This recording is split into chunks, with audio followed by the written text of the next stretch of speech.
بسم اللہ الرحمن الرحیم۔ حسد اور رشک میں فرق۔ کسی کی نعمت دیکھ کر یہ تمنا اور خواہش کرنا کہ یہ نعمت اس سے چھن جائے، اس کو زوال لگ جائے یا اس سے چھن کر مجھے مل جائے، یہ حسد کہلاتا ہے۔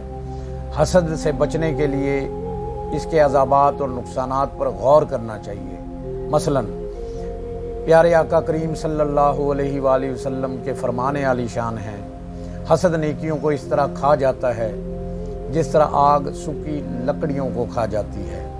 حسد کرنے والا ایسا ہے گویا وہ اللہ پاک کی تقسیم پر راضی نہیں ہے۔ ظاہر ہے کہ جس کو نعمت ملی ہے وہ اللہ پاک کے کرم اور عطا سے ملی ہے، اب اس پر جلنا، اس کے ضائع ہونے کی دل میں تمنا کرنا، یہ حسد ہے۔ اس سے ہر حال میں بچنا چاہیے اور سچی توبہ کرنی چاہیے۔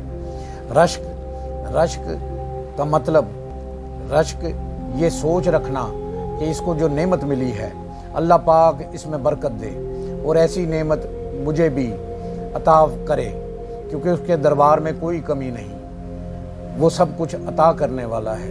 یہ رشک کہلاتا ہے، یعنی اس شخص سے اس کے ضائع ہونے کی تمنا نہ کرے۔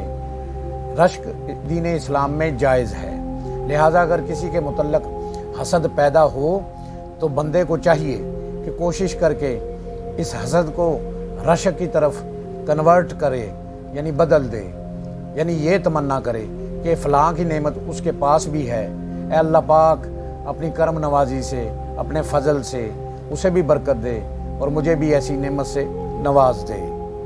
اللہ سے دعا ہے اللہ ہمیں عمل کی توفیق عطا فرمائے، آمین۔